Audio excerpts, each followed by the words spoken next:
Before I say anything else, I want us to invite us to a brief moment together. Whether you pray, meditate, breathe, or simply reflect, this moment is for you. I ask that the words I speak today come through from a place of truth and clarity, that they are heard as they were intended, that we listen with our, not just with our ears, but with our hearts, and that the energy we bring is rooted in good, in justice, and in our shared humanity. Thank you.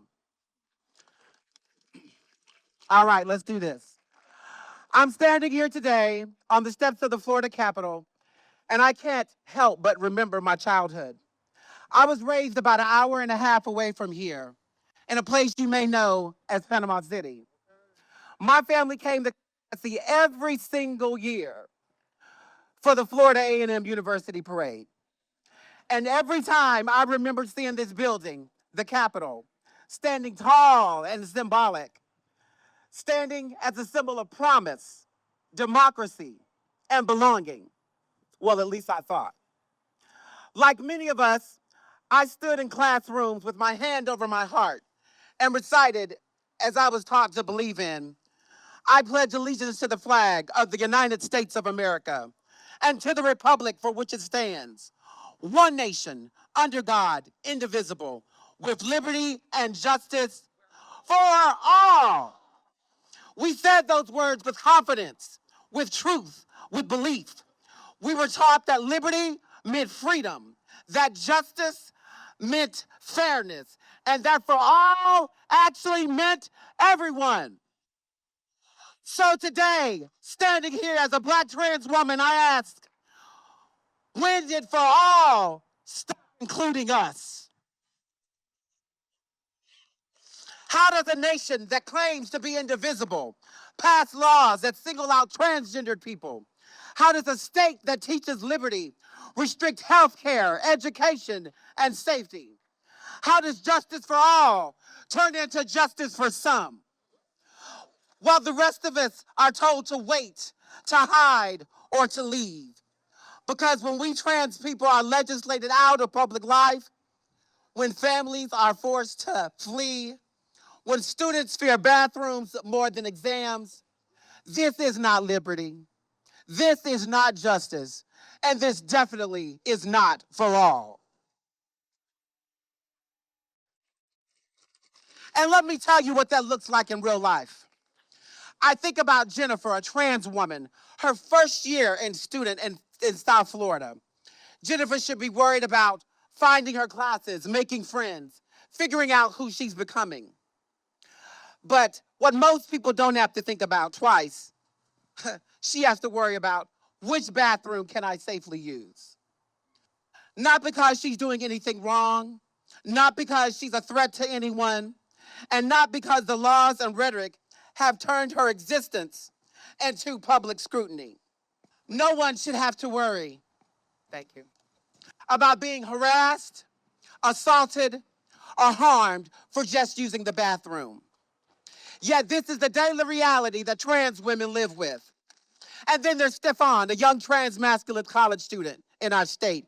You should see him. Big, broad shoulders, muscles, and a beard. And under these same laws, Stephen is expected to use the women's bathroom.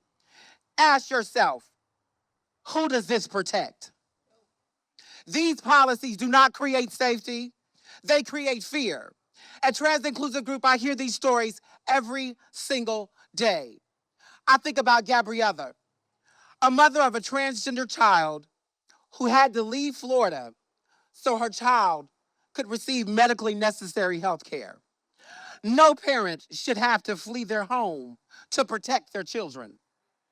I think about Isabella, a transgendered woman who feels desperate for stability, that she is considered detransitioning, not because she isn't trans, but because she believes she cannot survive in her authentic self here in Florida.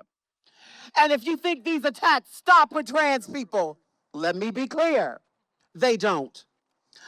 We've seen changes to ADAP. We've seen poverty thresholds raised. We've seen working families and people living with HIV, students and elders, pushed further and further to their margins. This is about control. This is about whose lives are considered expendable. But here's what they didn't plan for: our resilience, our unity, our refusal to disappear.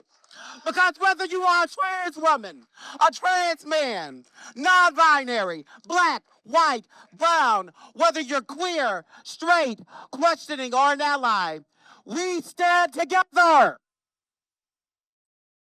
And when they try to detour us, we don't turn around. We move them out of the way. They want us tired. They want us scared. They want us divided.